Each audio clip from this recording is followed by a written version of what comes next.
Hi guys, welcome back to my channel. So we're gonna do something a little bit different this time. I started my YouTube channel because I wanted to help women feel good and look good. Okay. The problem is with that is that I don't feel good.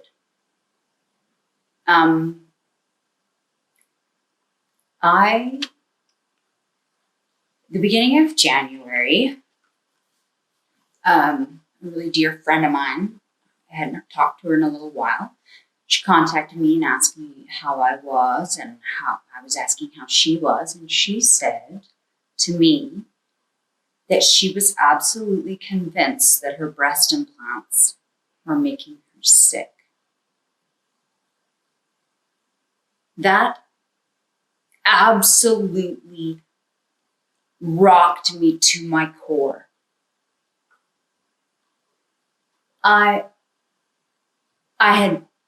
There's no way that my beloved breasts were possibly the cause of how badly I felt for so long. So at first it was a bit of disbelief, and then the ultimate truth and the ultimate acceptance kept hitting me like waves. It to me is absolutely undeniable based on the timeline of when I had my breast implants put in, my first set, to today.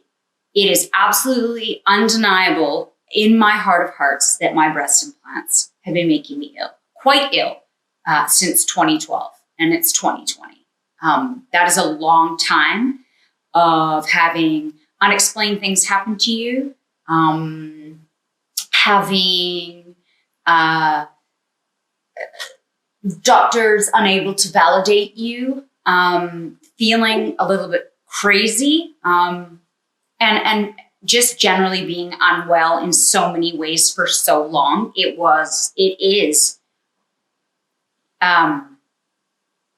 It's absolutely terrifying. So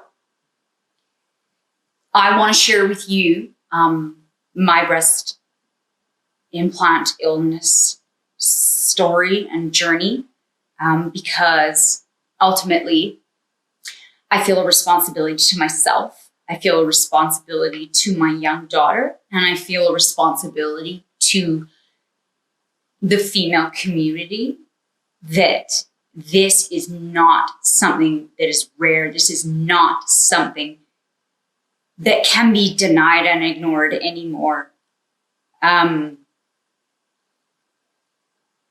It is really sad.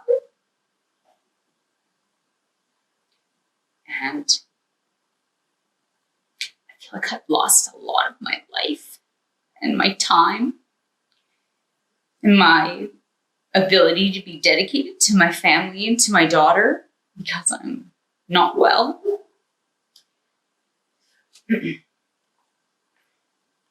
I've already tried to record this video quite a few times, and I don't think I'm going to be able to deliver this message to you without being emotional. So you're just going to have to bear with me. But the most important part is that I can share my truth, what I believe to be true, and what has happened to me. My ultimate goal here is I want this to not be about poor me. I really, really want this to be about awareness, to be about knowledge, and to be, if I can make one woman with breast implants that has been suffering with unexplained symptoms or whatever that is making them they have been feeling ill, to really stop and think about their timeline associated to their symptoms. And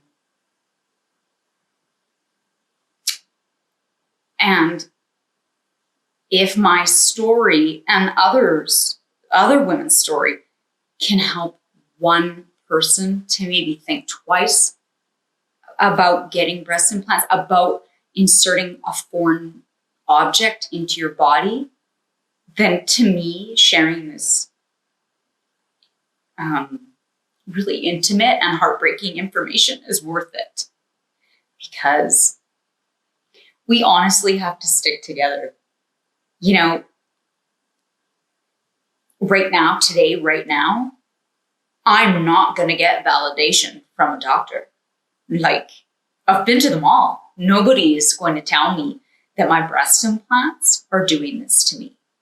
It is not, we're not there yet. It is not respected like that.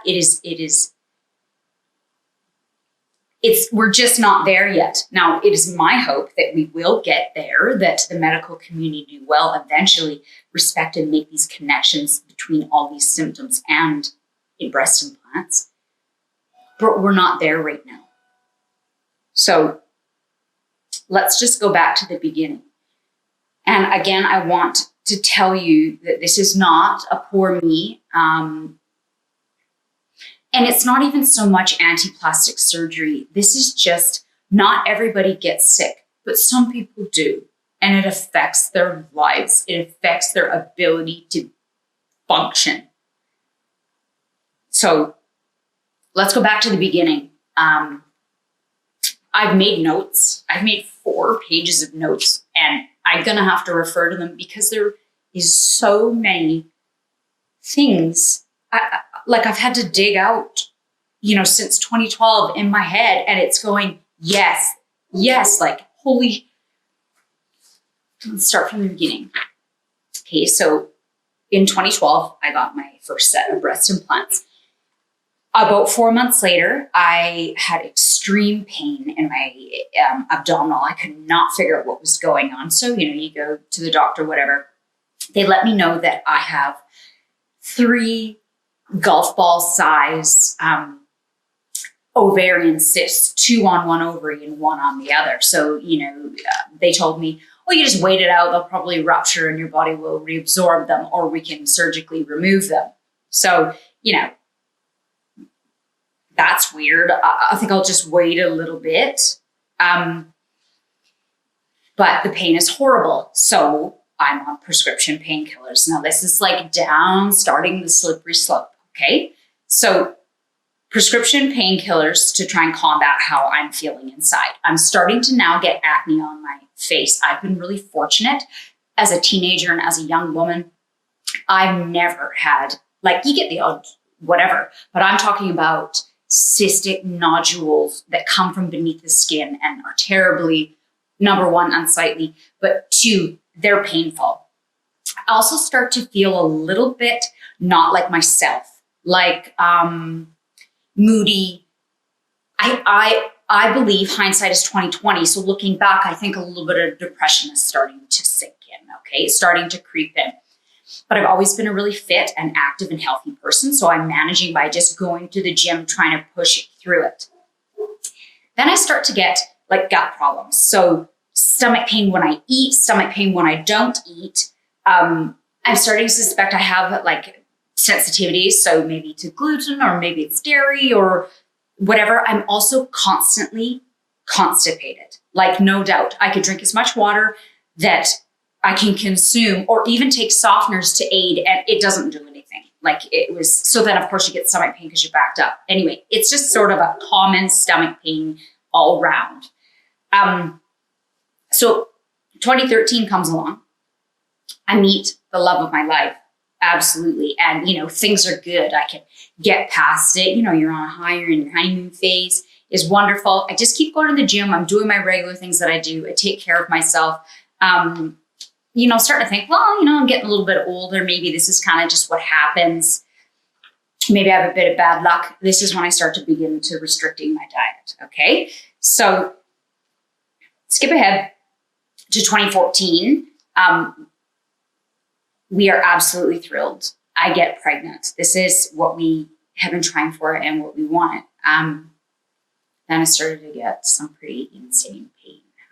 So I ended up going to the hospital, and they told me that my pregnancy is inside my fallopian tube, which is not the right area of the female reproductive system for a baby to be growing. Horrendous pain, obviously, my organ is expanding when it shouldn't be. So I have to have emergency surgery to remove the pregnancy and my fallopian tube.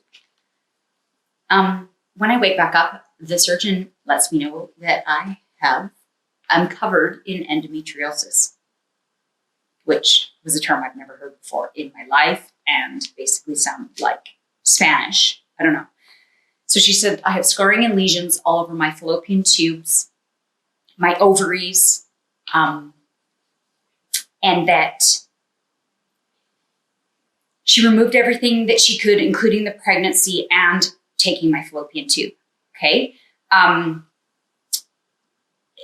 One of the main things with endometriosis that we were shocked to hear is that it can be really difficult to become and keep a pregnancy. In all this, I'm already eating healthy. I'm not eating certain things. I'm trying to make corrections that I think that I can control. So I decided at this point, so this is 2014, that I decided I'm going to quit drinking. Plus the loss of this pregnancy that we wanted so badly, it really took its toll on my mental health. So I decided that I'm going to quit drinking because it just felt like it was like stepping through the door basically into darkness if I was ever drinking. So that had to go. Also, my husband and I decided, we don't want to wait. If we can't have a baby naturally, now there's 2 fallopian tubes, but now we've got 1 gone, and it's not 50-50. The chance you don't always ovulate from the same size. Anyway, that's not really what's important. We decided we were going to go the other route, and we were going to do IVF. We're going to do in vitro fertilization because we want our baby. So once I was fully healed, we went through the IVF process, and we're so grateful because we have the most beautiful daughter, healthy, wonderful, smart that we could ever ask for. Okay, during my pregnancy, I felt pretty good. I didn't have nearly as much of the gut pain. Again, now really still restricting my diet, no alcohol, no dairy. So in 2015, Mackenzie arrived, and I started getting really anxious. I went to the doctor, and they told me it's probably just postpartum, which is really common, and should be just taken in stride. And so that was okay. I could understand that if that's something common that people have. We're just going to get by, push through it. So I always wanted to spend time with my daughter, but I just ultimately felt a little bit sad. And sometimes it was quite crippling. Like I didn't want to leave the house. I didn't want to see anybody. It was kind of a tough time. But no big deal because it happens to other people. So I'll just keep going back at the gym, trying to just keep my spirits up and take care of my new beautiful daughter. And of course my husband. So, going along just fine. After I stopped breastfeeding my daughter, the pain started to creep back in. So that was a little bit weird. I had felt like the abdominal pain, other than the sort of like when I eat, that had sort of left for a bit. But after breastfeeding, it started to creep back in. Eventually got to the point where I was having trouble standing up straight. Like my husband had a pool table, and I felt like I could never stand up straight enough to make a shot. It was terrible, absolutely terrible. So really sore hips and back, like elderly, broken down body, like not 29 years old. Like that's not right. So back on painkillers, okay, for my abdominal pain again. So more visits to the doctor trying to figure out how I could manage it, and really, other than like stretching and things, which really did nothing. And then, of course, the restriction of my diet, which didn't really seem to do much, but still kept doing it. So this year, I was not really eating dairy, but I fully cut it out completely because I thought maybe that was what was creating my gut problems. Starting to spend some time in bed while still trying to be a good mother, which that one's difficult. So about 7 months after Mackenzie was born, we had one embryo in cryogenic. So we tried to use our last embryo to have another baby, and I miscarried that. So that was the last chance that we had to have another baby, unless we wanted to go through the IVF process again and harvest more eggs. I was feeling poorly all the time and tired, and understandably, I was reeling from my losses. And I kind of had a bit of a self-loathing for the fact that I wasn't able to give my husband a big family like we had planned. So it's kind of like a dream dash thing, and it's difficult to accept. So I thought it made sense that I could be feeling a little depressed from that, a low time. That makes sense. So my OBGYN thought it was a good idea to remove my other fallopian tube. So what happens if you're a person that, for whatever reason, has a ectopic pregnancy, that is a pregnancy that develops in your fallopian tube, the likelihood of you having one in your other remaining fallopian tube became higher. So it made sense that we would remove it. I already, the chances of getting pregnant, we were ready to just give it up altogether. But that would fully mean that there was no way for me to naturally have a baby. There was no more chances. So that was a hard decision as it was. So I got on the wait list. While waiting for surgery, I actually became pregnant. We, of course, were over the moon, but that didn't last very long because the horrendous pain started. And it turns out I was pregnant in my other fallopian tube. So I had to have another emergency surgery, and they took my last remaining fallopian tube. So at that point, I started seeing a psychologist, which obviously. So now we're going to go to 2017. I'm still battling with depression and fatigue. I'm still not eating dairy. I'm wondering, maybe this is just what it like to feel like to get older. I'm sad because of my losses. Still trying to go to the gym, even though sometimes I would sit outside for 20 minutes trying to get the energy to go in. But I knew that working out since I was a late teen was always something that was able to give me, strength and be a release. So I pushed through and was always going, despite the fact that, my hips and back and everything hurt. So I still just didn't really think too much of it. Just keep going. Bad things happen to good people all the time. What are you going to do? So more consistent gut pain though. And so I decided, okay, I'm going to go completely clean. So vegan, no processed. That's obviously no dairy, no meat, no gluten. Okay. So, my diet is completely restricted, and that's difficult in itself. It obviously requires a lot of determination and willpower. So I feel like that helped for around 6 months. My gut pain was reduced. And, I was sort of feeling on the bright side that maybe I just had really sensitive gut and whatever. So the acne, the hip pain, that's all still there. Endometriosis pain in my abdominals, whatever. But I felt like the food eating was the food pain was bad. Okay. So one day I woke up and my left breast was way bigger than my right one. Okay. So that's not normal. And we were a bit freaked out. So I went through the proper channels, doctors, whatever. I had to have a needle inserted into my breast to pull out the liquid to have it tested. So this is the first time I had ever heard about any breast implant associated cancers. Okay. So they tested the fluid. It came back negative for cancer. So we're like, oh, okay. My surgeon told me it was a late stage seroma, which happens. It also happens a lot or they're seeing it happen a lot with textured implants. Okay, when I had mine done, that was all the rage, gummy bear, whatever.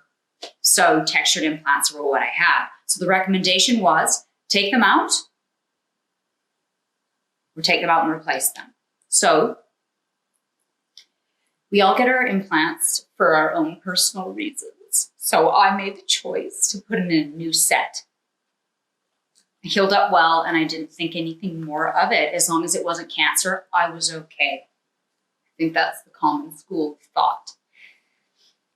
In 2018, I'm healed. I'm back at the gym. I'm managing my abdominal pain by cycling Tylenol T3s and prescription opioids in fear that I'm going to become addicted to them. The pain was terrible and seemed to not be affected by my eating habits. I brought meat back into my diet. At this point, I didn't really feel like any of it was helping. It had been 2.5 years. So it's just painful. Summer came in 2018, and I felt like I couldn't take it anymore. My OBGYN recommended that I have a hysterectomy. After a lot of crying and going back and forth, my husband and I decided that I needed to go ahead and do it. I felt in my heart that I couldn't be the mother that my daughter deserved and the wife that my husband deserved. I was sick and taking pills all the time. But we knew this was it. So no more uterus means no more IVF. Without fallopian tubes, any uterus, you could still use IVF to have a baby. Okay, so this was it. I was 31 years old when I had my hysterectomy, and I had endometriosis on my ovaries, my cervix, my bowels, and my bladder. So it probably has something to do with why I felt so terrible all the time. They removed what they could, and they took my uterus in my cervix. So when I was healed, I hurt less. I was able to stop taking prescription killers. I figured that we had it as good as we were going to get it. And I was better. My outlook was better. Things were getting better. And then in 2019, I had a little bit of stomach pain, but nothing serious compared to what it was. This was like a walk in the park. Somebody that's lived with pain for quite a few years, when you have a little bit, it's like, whatever, I can roll with it. So I was still battling my cystic acne on my chin and a sneaking feeling I was depressed, even though I was feeling better. Then in February, I had random bruising all over my legs. Like, I mean, a lot of bruises, like lots of little ones, big ones, bizarre. And I'm not a bruiser. Some people bruise, some people don't. I don't. So I think to myself, okay, I must be low on iron or vitamin B12 or whatever. So I go in and get all my blood tests. Everything comes back fine. In March, I suddenly got so tired, I couldn't get out of bed. I stopped going to the gym. I stopped working for my husband's company. I literally did the bare minimum that I could. I felt like I could barely parent. I would take my daughter to her daycare days and literally go home and get back into bed. Now, if you guys don't know me, but you need to trust that no matter what, I'm still a go-getter person. I get my butt out of bed and I make the best day possible. Like, come on. Like, I couldn't do it. I couldn't do it. I was absolutely miserable. So in March, I went in and I said, I was convinced I was depressed. I need to go on antidepressants. Yep. Okay. Sounds about right. Doctor gives me antidepressants. Okay. On about the 4th day, I started to feel amazing. Like, I mean, amazing, like maybe even high on drugs, amazing. But I was out of bed. I was getting stuff done, like cleaning out my cupboards. I went to the gym. I'm back doing backlog of stuff for my husband's company, like ridiculous. I was taking Mackenzie everywhere. It was wonderful, fabulous. Okay. But nothing is free. From the very first day I started taking my antidepressants, I couldn't sleep. So I started taking sleep aids, both over the counter and prescription. Okay. So, but I sort of figured insomnia is a common concern with people that take antidepressants. So I was like, okay, well, if other people, feel that way, then I can take something, because there's got to be an offset. Like, I feel so good, but I can't sleep. It's like, I'd rather take something to help me sleep than come off the antidepressants, because I haven't felt that good in a long time. On June 19th of the same year, I started experiencing terrifying symptoms. Okay, so I have to read these because my brain literally doesn't have the capacity to remember all this. I stood up from bed. My husband was sitting in bed. I stood up. I fell down on the ground. I fainted. I couldn't walk. I couldn't talk. I couldn't move. My husband thought I was having a stroke. So from then on, dizziness, fainting, loss of vision, loss of hearing, tingling in my arms, hands, waist, neck, back, legs, feet, head, and face, eye pain, face pain, numb feet, freezing cold all the time, metallic taste in my mouth, night sweats. I've been sweating since March, every single night, like soaked to the bone, freezing cold, get a towel, like disgusting. Nausea, including vomiting, loss of bowel control. Okay. I'm a 33-year-old person and I'm literally going in my own pants. Like, this is disturbing. Chest pain for up to 40 minutes. Exhaustion, full days, hours and hours in bed. Muscle weakness, extreme hip pain, constipation, diarrhea, headache, slurred speech, confusion, poor memory, clumsiness, and then, like I said before, freezing cold body and freezing cold hands and feet. It was absolutely the scariest time of my life. If I thought the other crap that happened to me was bad, this didn't hold a candle to it. I felt like I couldn't drive. It was absolutely bizarre. I went to the ER multiple times with chest pain, got x-rays. They were all normal. Different doctors, naturopaths, psychologists, massage therapists, chiropractors, physiotherapists. I felt like I was dying. Absolutely. I was certain I had multiple sclerosis. Like, I thought I had a heartbreaking and debilitating, uncurable disease. I got an urgent visit with a neurologist. He did all the required tests. He told me I have functional neurological disorder. What that means in a language that you and I can understand is all the symptoms that you are feeling are real, but we cannot link it to a major disease. He basically gave me a printout and sent me home. No course of treatment, no nothing. I was absolutely lost. So I decided to take another route. In September, I went to a naturopath. I had my blood tested. I don't even know how many times from February until September. No one could ever tell me there was anything wrong. No markers, no nothing.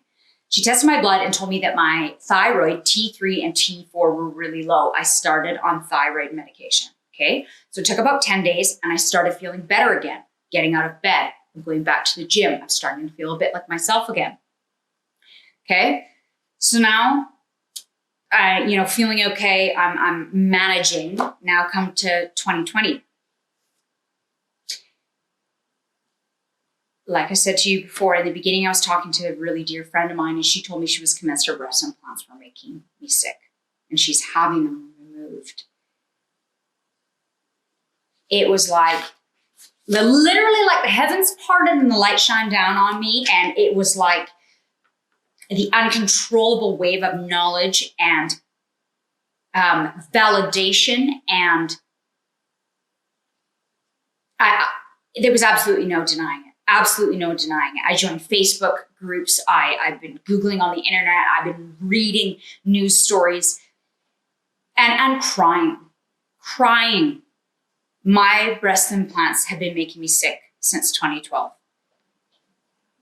I know that in my heart of hearts. No doctor is going to validate that for me.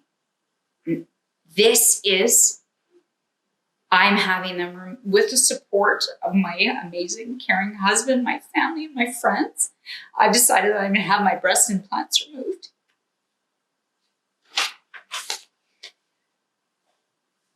Today's Thursday. I'm going to have them removed on Monday. I really, truly, truly believe, and there's a common school of thought between sufferers, that my breast implants gave me endometriosis and set me on a path of sickness and struggle for so many years. It's time to have them removed. It's time, and pardon my language, but it's time to get the fuck out of my own way. It is time to place how I feel inside above how I look on the outside. Because the real truth is that no one gives a shit how you look. The battle about the search for perfection and trying to embody this person that is going to be desirable and look the way that you're supposed to look has really got me nowhere. Now, can't go back and fix any of that. I can't get back any of that lost time. But what I can do is I can take control of my life, let it go, really and truly. It really is you versus you. Because no one else sees what you see. They don't see flaws or a woman that needs breast implants to make herself better. Nobody sees that. It's in my head and it has to go. The school of thought and the way of thinking, the belief, it has to go. There is nothing wrong with my body, my breasts, before I did something to them. All I know is that I'm ready to take back my life. And I need to do that by removing my breast implants. If sharing this story can make one woman think twice about putting them in, or really think again about why she has unexplained health symptoms, that by far outweighs any discomfort that I may be experiencing sharing this story with you.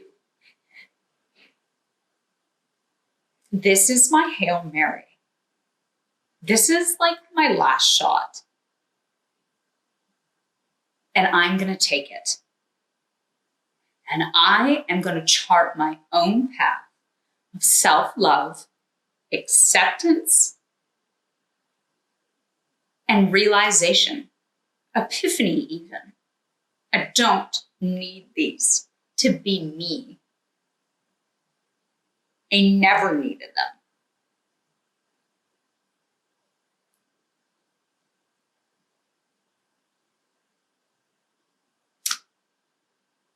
Today's Thursday, and I go on Monday. So, there's a lot of fear. There's uncertainty.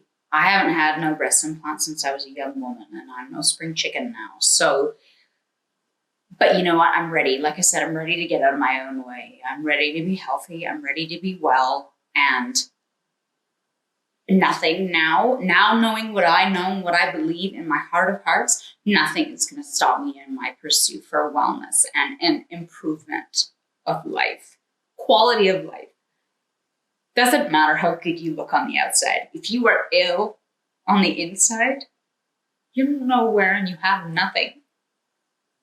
So I wanted to thank you very much for watching this video. And if you could do anything, talk to your friends, talk to your family, talk to your coworkers. I am not the only one suffering at all. It's insane. It's eye-opening, and I feel like it is. None of this was. I didn't know any of this, and that's why I know now that this is what I need to do, and there's just no two ways around it. So, thank you very, very much for joining me on this journey. I'm going to give you guys some more videos and some more updates. And I really want to share this process with you because obviously there's a mental component and a physical component to getting well. And I think women, and I think really the world really needs to know that when you put a foreign body into your body, it can have really adverse effects. whether a doctor will link these things to your breast implants for you or not. You kind of got to take it on faith. You kind of got to trust your gut. And that's what I'm going to do. I'm trusting my gut, and they have to go. I'm going to put a bunch of links below to the websites and materials that I found really helpful. And